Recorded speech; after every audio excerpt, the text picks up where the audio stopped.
인생의 중요한 가치 중에 하나가 바로 아름답게 살고자 하는 것입니다. 아름다움은 이와 같이 인간의 근본적인 갈망 중에 하나입니다.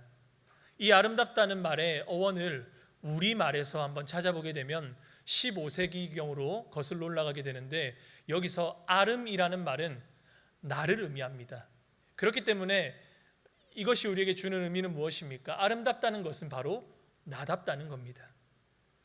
그렇기 때문에 진짜 아름다운 삶이라는 것은 나답게 사는 삶이야말로 아름다운 삶이라는 겁니다. 이를 다른 말로 정체성이라고 표현할 수 있습니다. 남녀노소 상관없이 누구나 이에 대한 고민을 다 할 거라고 생각을 합니다. 가장 나다운 것은 무엇일까? 이것을 조금 더 확장시켜 볼 때 성도다운 것은 무엇인가? 교회다운 것은 무엇인가?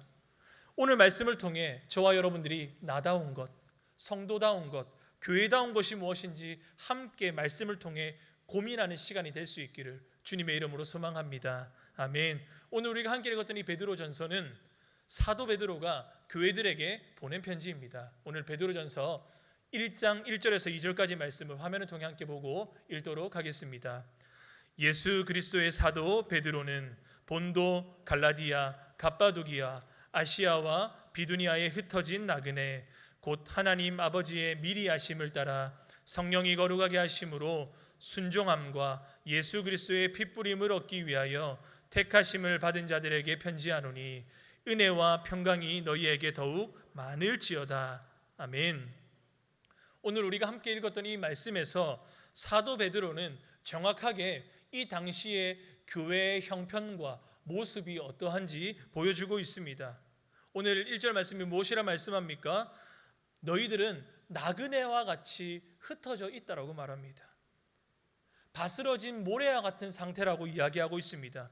그렇다면 왜 당시 교회를 나그네와 같이 흩어져 있다, 바스러진 모래와 같다라고 오늘 베드로는 이야기하고 있습니까? 이것은 바로 로마 제국의 지하에 있던 이 교회가 세상 속에서 예수님을 믿는다는 이유로 박해를 받고 차별을 받고 고난을 받았기 때문입니다.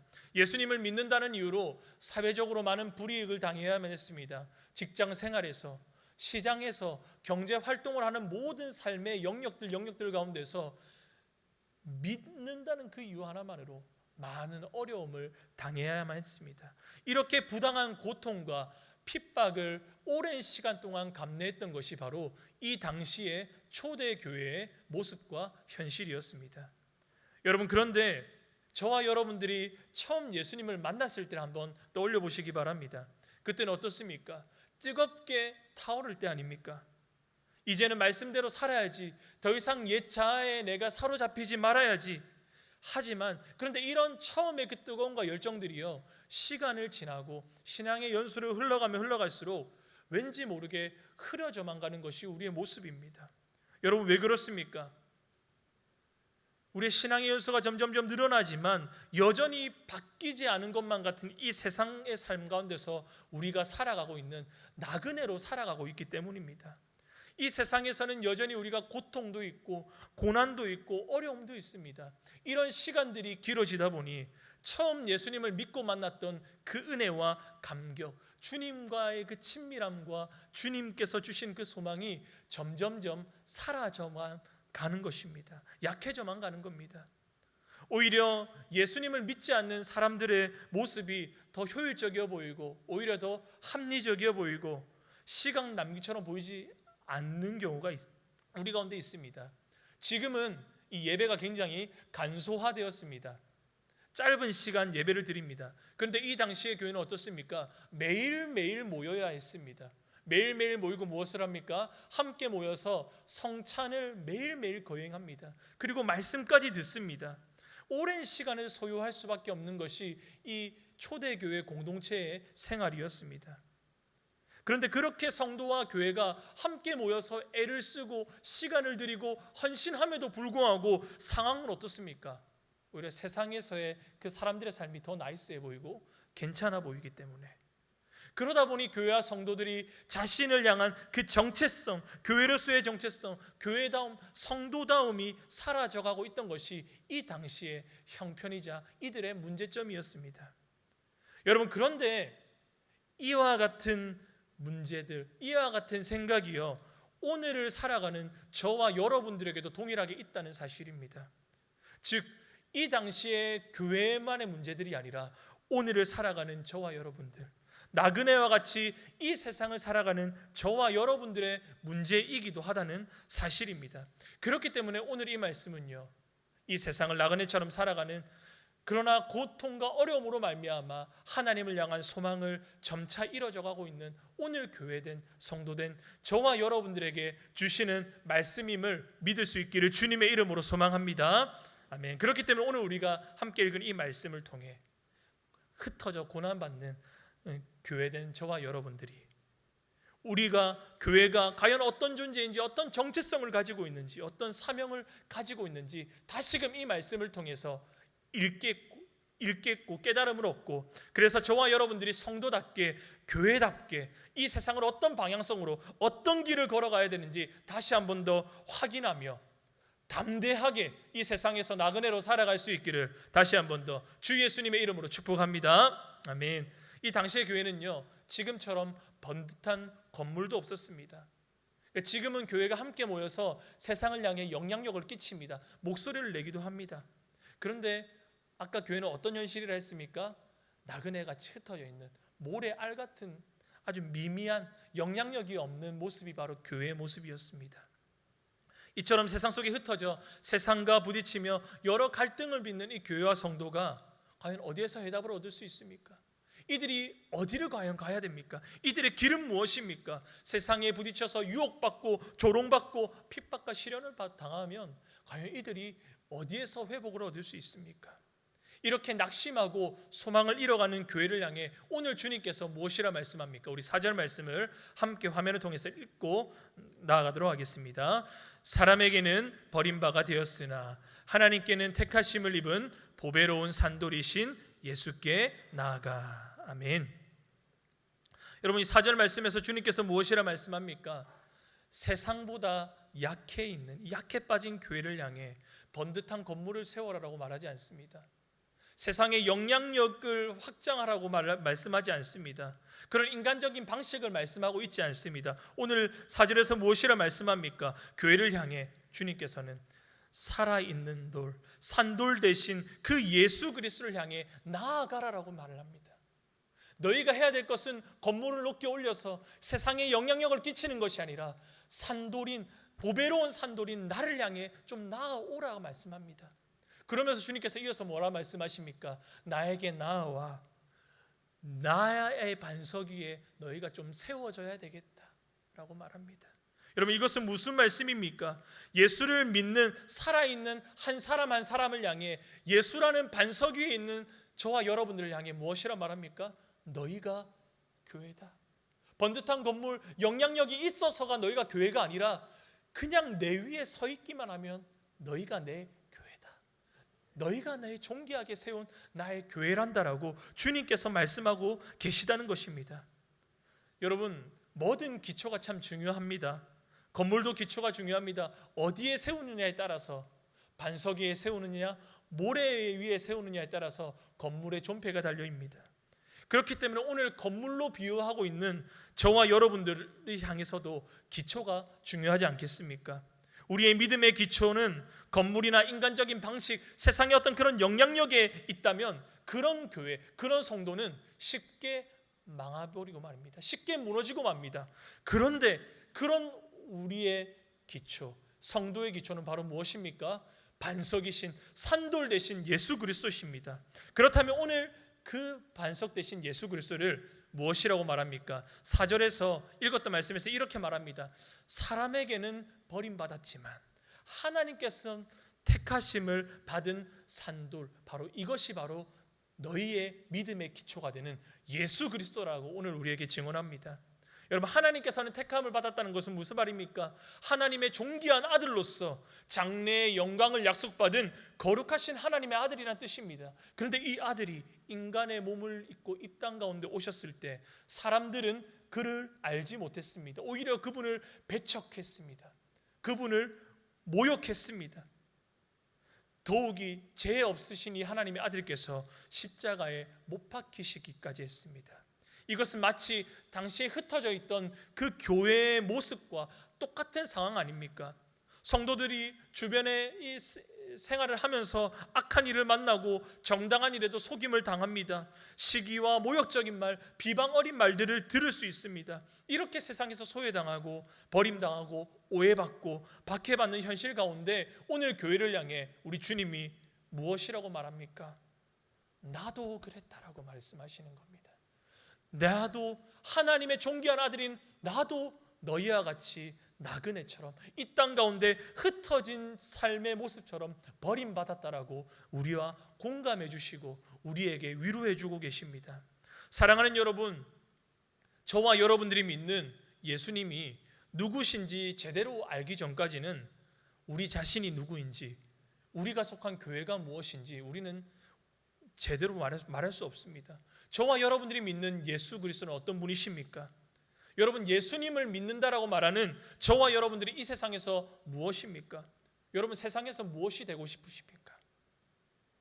내가 믿는 예수님께서 과연 이 세상을 어떻게 걸어가셨고 어떻게 살아가셨고 어떤 존재로 여김 받으셨는지에 대해서 저와 여러분들이 말씀을 근거해서 이해하지 못한다고 한다면, 그냥 내가 생각하고 내가 이해한 대로, 내가 받아들이고 싶은 대로 예수님을 이해하고 받아들인다고 한다면 여러분들은 평생에 걸려도, 평생 예배를 드려도 내가 누구인지, 교회가 무엇인지 결코 알지 못합니다. 여러분, 예수님 어떤 분이십니까? 여러분들의 믿음의 근거에 되신 분이 어떤 분이십니까?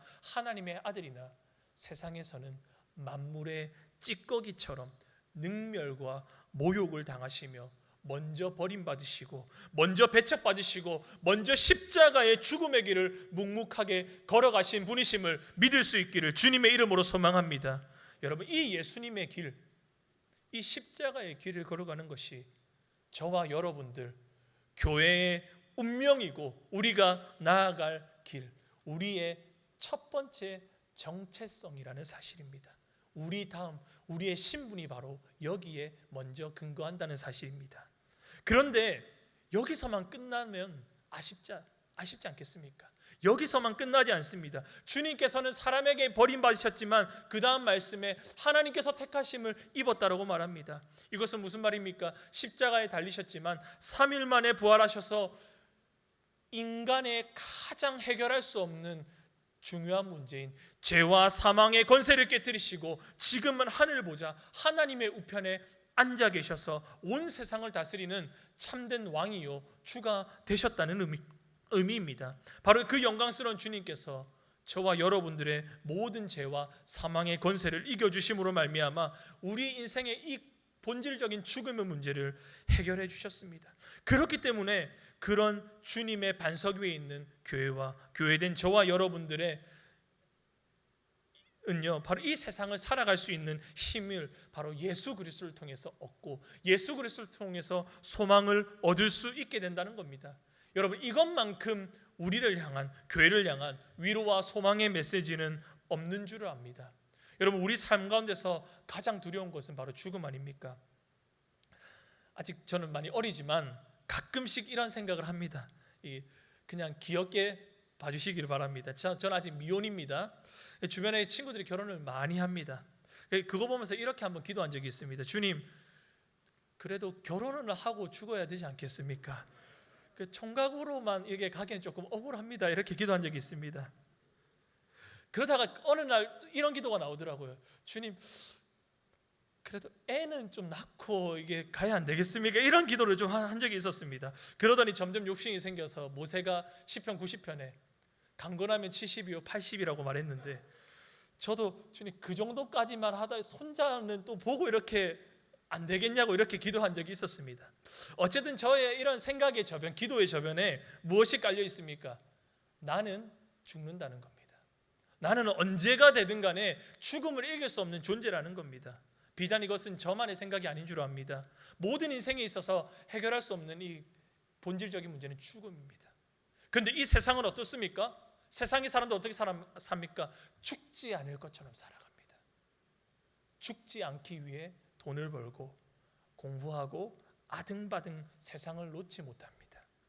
이것이 바로 세상의 질서고 방식이고 목적이고 갈망입니다. 그런데 세상의 그 어떤 것으로도 죽음을 이길 수 있는 방법은 결코 없습니다. 그런데 이 죽음의 문제를 해결해 주신 분이 저와 여러분들의 반석 대신 사람에게는 버림받으셨지만 하나님께서 택하심을 받은 아주 약해 보이고 쓸모없었던 그 십자가, 그리고 그 십자가에 부활하신 우리 주 예수 그리스도이십니다. 그렇기 때문에 사람에게는 버림받았지만 하나님께 택함을 받은 부활의 주 예수님을 믿는 인생은 인생의 가장 중요한 죽음의 문제를 해결받았기 때문에, 그렇다면 그 다음 문제는 어떻습니까? 그 다음 문제 또한 우리의 주님께서 해결해 주시지 않겠느냐 이 말입니다. 지금 당장은 이 세상을 나그네와 같이 흩어진 모래처럼 우리가 살아갈지언정, 버림받을지언정, 하나님의 택하심을 받은 주 예수 그리스도 그 부활의 능력이 저와 여러분의 삶 가운데 주님 나라가는 그날까지 동행할 줄 믿으실 수 있기를 주님의 이름으로 축복합니다. 잠시 고난을 받는 것 같지만 결국 세상이 누릴 수 없는 평안과 힘과 능력과 부활의 소망을 우리 주 예수님을 통해 얻게 됩니다. 여러분, 이런 믿음, 이런 소망, 이런 능력이 오늘 이 밤에 저와 여러분 가운데 충만할 수 있기를 소망합니다. 여러분, 그런데 오늘 이 말씀은요, 예수님께서 이 고난의 시간, 어려움으로 이 세상을 살아가는 저와 여러분들 가운데 삶의 소망과 힘이 되어주시는 정도로 또한 끝나지 않습니다. 우리 5절 말씀을 우리 앞에 있는 화면을 통해 함께 읽겠습니다. 너희도 산돌같이 신령한 집으로 세워지고 예수 그리스도로 말미암아 하나님이 기쁘게 받으실 신령한 제사를 드릴 거룩한 제사장이 될지니라. 아멘. 우리 함께 읽었던 방금 5절 말씀 말미에 무엇이라 말합니까? 너희도 산돌같이 신령한 집으로 세워지는데, 그렇게 세워진 교회와 성도들 개개인이 하나님이 기쁘게 받으실 무엇이 된단 말합니까? 제사장이 된다라고 말씀합니다. 여러분, 세상의 방식은 어떻습니까? 강한 자가 약한 자를 통치하는 겁니다. 강한 자가 약한 자를 위해 주는 겁니다. 그래서 어떻습니까? 더 강해지기 위해서 더 많은 부, 더 많은 명예, 더 많은 것들을 취하려고 하는 것이 세상의 목적입니다. 그런데 세상에 흩어져 있는 나그네와 같은 약하디 약한 무가치해 보이는 이 교회라는 공동체라고 불리기도 못한 상황입니다. 이 당시의 교회는요, 가정교회였습니다. 소수밖에 모이지 못했습니다. 여러분, 그런데 이런 교회를 향해 주님 뭐라 말씀합니까? 오히려 세상을 위해서 내가 너희를 제사장으로 삼았다라고 말합니다. 너희를 통해 이 세상을 살릴 길을 보여주겠다라고 말합니다. 너희가 이 세상을 위할, 세상을 살릴 제사장이라고 약속하시면서 말씀하고 계시는 것이 오늘 말씀입니다. 여러분, 어떻게 약한 자가 강한 자를 섬기고 다스릴 수 있습니까? 여러분, 이것이 바로 하나님의 방식, 성경에 나와 있는 하나님의 역사의 방식인 줄 믿으실 수 있기를 축복합니다. 여러분, 그런데 이 일은요, 원래 구약의 이스라엘 백성들에게 원래 주어진 정체성이자 사명이었습니다. 우리 출애굽기 19장 6절 말씀을 함께 읽도록 하겠습니다. 너희가 내게 대하여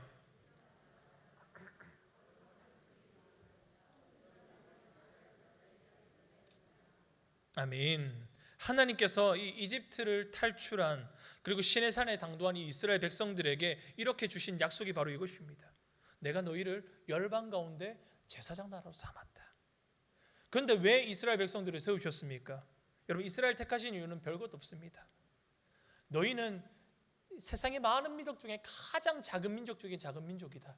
근데 내가 너희를 사랑해서, 내가 너희를 창세전부터 사랑해서 너희를 택해서 나의 제사장 나라로 삼았다는 것입니다. 여러분, 그런데 이렇게 하나님의 사랑을 받은 이 민족이요, 이 이스라엘이 어떻습니까? 결국 실패하고 맙니다. 하나님의 약속과 사랑을 저버렸습니다. 우상을 섬기며 세상을 향해 나아갔습니다. 결국 그들에게 주어진 모든 제사장의 특권과 사명을 싸그리 다 잊어버렸습니다. 그런데 하나님께서 강구하신 특단의 방법은 바로 무엇입니까? 바로 내 아들을 보내서 내 아들을 믿는 자들을 통해 새 이스라엘, 새 제사장 나라를 세우겠다. 그것이 바로 교회 아닙니까? 그것이 바로 저와 여러분들 아닙니까? 그런데 우리의 능력, 우리의 잘남, 우리의 어떠함 때문이 아니라 창세전부터 저와 여러분들을 사랑하신 그 사랑, 그 특정하신 그 하나님의 그 언약적 사랑으로 말미암아 예수님을 믿는 저와 여러분들을 이 세상을 불쌍히 여길, 이 세상을 이길, 이 세상을 위할 제사장이라는 사명과 정체성을 주셨다는 것입니다. 여러분, 그렇기 때문에 우리는 이 세상의 불의한 자들, 부패하고 더럽고 허무한 것에 종로로 타는 인생들을, 그들을 우리는 얻고 있는, 우리의 어깨 위에 얹고 있는 사람들입니다. 우리는 그들을 주님께로 돌아오는 하나님의 꿈, 하나님의 마음을 가지고 이 세상에 흩어져 제사장처럼 살아갈 자들이라는 사실입니다. 그런데 이러한 것을요, 우리는 날마다 되새김질해야 됩니다. 소가 계속 되새김하며 소화를 시키듯이 이 말씀이 저와 여러분들에게 날마다 끊임없이 계속 되새김질 되어야 됩니다. 여러분, 왜 그렇습니까? 그렇지 않으면 나 자신도 모르게 세상의 관점으로 우리 스스로가 죄악으로 빠질 수밖에 없는 연약한 존재이기 때문입니다. 그렇게 세상의 관점으로 우리 자신과 교회를 바라보면 어떻습니까? 세상 앞에 우리는 그냥 초라한 인생, 버림받은 인생, 실패한 인생처럼 밖에 되지 않습니다. 결국 세상처럼 되고자 하여 우리의 신분도, 우리의 정체성도, 우리의 삶의 방향도 잊어버린 채 죄악으로 빠져버리는 것이 바로 저와 여러분들, 우리의 모습입니다. 그렇기 때문에 오늘 이 저녁에 이 말씀 받고 말씀 본 것으로 끝이 아닙니다. 오늘 결심하지만 내일 달라지는 것이 저와 여러분들이라면, 오늘 이 정체성과 사명을 다시금 깨달았다면, 여러분, 오늘도 약한 나를 강하게, 오늘도 약한 나를 주님의 능력으로 세상의 제사장으로 삼으셨음을 기억하며 내일 아침에 일어나셔서 주님, 저를 세상의 제사장으로 삼아주심을 감사드립니다. 매일매일 하나님과 가까이 살아가며 하나님의 제사장답게 거룩한 제사장으로 살아갈 수 있는 힘과 능력을 달라고 하나님께 가까이 나아갈 수 있는 저와 여러분들이 될 수 있기를 주 예수님의 이름으로 축복합니다. 아멘. 여러분, 그렇다면 지금까지 우리는 이 하나님께서 교회와 성도를 보배로운 산돌 대신 주 예수 그리스도의 기초 위에 든든히 세워주셨다, 그리고 하나님 나라의 제사장으로 세상을 섬기자로 우리를 불러주셨음을 보았습니다. 마지막으로 이런 저와 여러분들, 우리의 새로운 신분과 정체성, 사명, 이에 대한 말씀이 오늘 본문의 마지막 구절인 9절과 10절 말씀에 나와 있습니다. 우리 9절과 10절 말씀을 함께 읽도록 하겠습니다.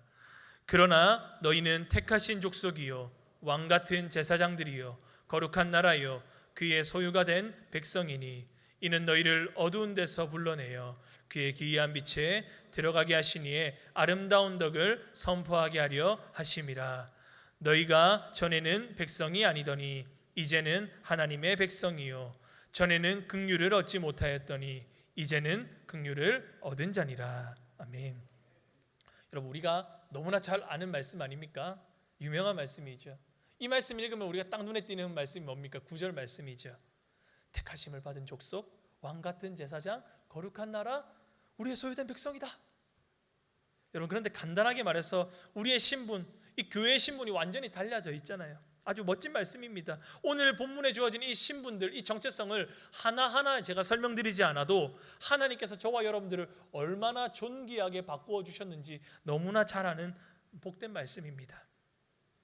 여러분, 이제 우리의 신분이 이렇게 택하신 족속, 왕같은 제사장, 거룩한 나라, 하나님의 소유된 백성으로 되었다는 것은 이전과는 전혀 다른 삶을 살게 된 것입니다. 여러분, 신분의 차이는, 정체성의 차이는 삶의 차이를 반드시 가져오게 되어 있습니다. 그렇기 때문에 우리의 삶은 세상에 속한 다른 이들과 근본적으로 다른 존재라는 사실입니다.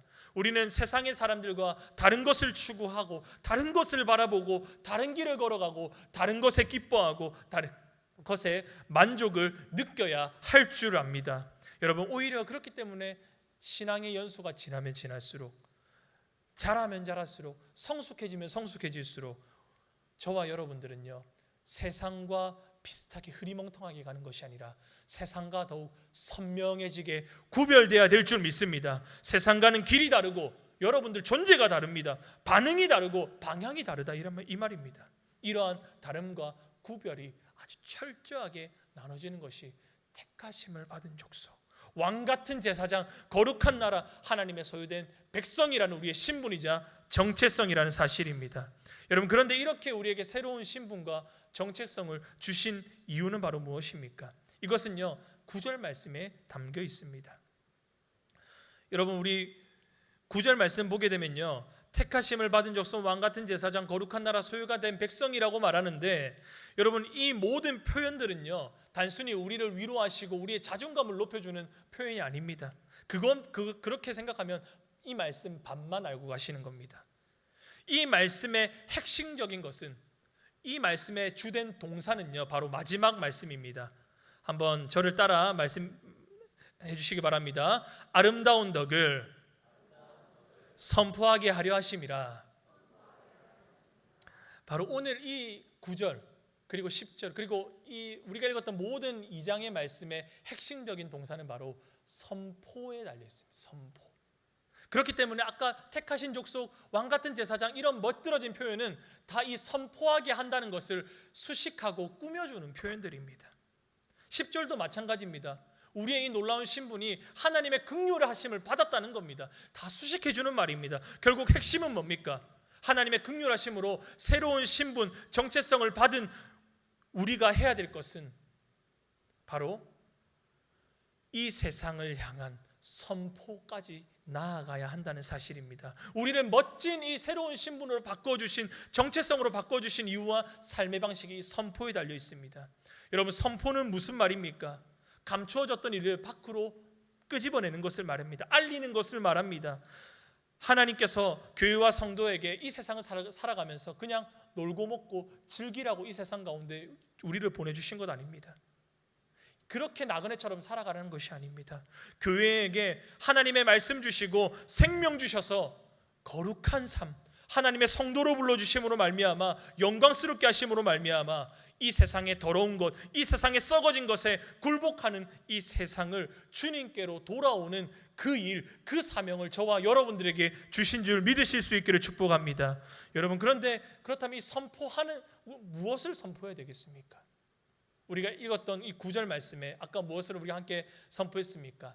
아름다운 덕을 선포하기 위함입니다. 여러분, 저와 여러분들 이 덕이 있다, 어떤 사람들이 덕이 있다고 말할 때 우리는 어떤 경우에 이야기할 수 있겠습니까? 굉장히 화가 나고 분노가 일어난 상황을 만났을 때 도무지 나 같으면 용서 못할 것 같은데 불쌍히 여겨주고 기회를 주고 용서해주는 그런 사람을 향해 우리는 덕이 있다라고 이야기합니다. 우리 하나님은 어떤 분이십니까? 덕이라면 한이 없으신 분이십니다. 여러분, 하나님의 덕 때문에 우리가 교회가 되고 우리가 성도가 되었습니다. 우리가 그 덕을 입었잖아요. 예수 그리스도를 만나기 전에 우리는 그냥 어둠에 이 죄악에 빠져버린 참 구제할 수 없는 그런 인생이자 운명이었는데 하나님께서 하나님의 아들을 불러주심으로 말미암아 그 아들을 기꺼이 내어주심으로 말미암아 우리를 하나님의 자녀 백성 삼아 주셨지 않습니까? 그 긍휼과 사랑, 용서받을 수 없는 저와 여러분들이 하나님의 덕으로 구원받았다면 오늘 이 밤에 교회는 저와 여러분들은 이 세상 사람들을 향해 내가 받은 덕, 내가 경험한 하나님의 덕을 끼치며 살아가는 선포의 삶을 살아가야 될 줄 믿습니다. 오늘 이 말씀을 함께 정리하고자 합니다. 사랑하는 성도 여러분, 나다운 것, 성도다운 것, 교회다운 것, 우리의 정체성과 우리의 신분, 우리의 사명에 대해 오늘 본문은 무엇이라고 말씀합니까?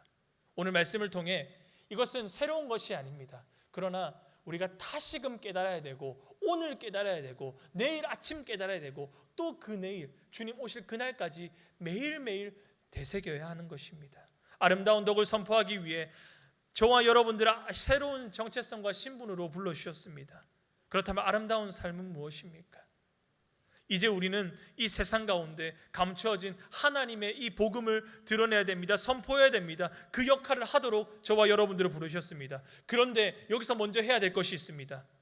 그런 새로운 신분, 새로운 부르심답게 저와 여러분들이 반응하며 이 저녁 가운데 나아가기 위해서 저와 여러분들이 먼저 해야 될 것은 오늘 이 저녁에 우리 속에 있는 어두움을 향해 먼저 하나님의 아름다운 덕을 선포할 수 있기를 주님의 이름으로 축복합니다. 우리의 어두움, 우리의 추악함을 먼저 주 예수님께 먼저 오늘 이 저녁에 고백하십시오.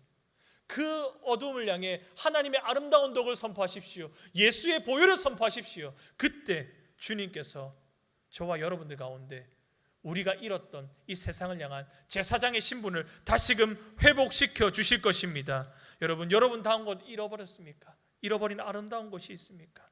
여러분 용서하지 못한 것 있습니까?